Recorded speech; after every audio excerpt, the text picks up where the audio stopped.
Learn to incentivise profitable product, profitable customer. இதை நீங்கள் focus பண்ணிங்கனாலே சரியாயிரும். Extra incentive for profitable product, profitable customer. ஒரு ப்ராடக்ட் வச்சுட்டிங்கன்னா 5 ரூபா தான் கிடைக்கும். அதில் எவ்வளோ தான் கொடுக்க முடியும்? 50 பைசா தான் கொடுக்க முடியும். அதிகபட்சம் 1 ரூபா கொடுக்கலாம். விற்றாலே 30 ரூபா கிடைக்கிற ப்ராடக்ட் என்ன, 20 ரூபா கிடைக்கக்கூடிய ப்ராடக்ட் என்ன, அதில் 5 ரூபா இன்சென்டிவாக கொடுத்துடலாம்ல. இது என்ன டூல் பண்ணாலும் இன்சென்டிவ் மட்டுமே. யாருமே பர்மனெண்ட்டாக என் கம்பெனிக்கு இன்சென்டிவ் பிளான் நான் பண்ணிட்டேன்னு சொல்லவே முடியாது. இன்றைக்கி உங்களுக்கு கம்ப்ளீட்டாக நான் ஒன்று பண்ணி கொடுத்தாலுமே 6 மாதம் கழிச்சு லைட்டாக மார்க்கெட் மாறும், ப்ராஃபிட்டபிள் ப்ராடக்ட் மாறும்.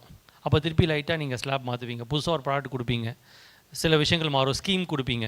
மந்த் ஆன் மந்த் மாற்றலாம். இன்சென்டிவ் பொறுத்த வரைக்கும் அதான் என்னை பொறுத்த வரைக்கும் சேஃப் பெட்டு. தம்பி, இன்சென்டிவ்ன்றது கொடுத்துட்டே இருப்போம், ஆனால் நிரந்தரம் இல்லை.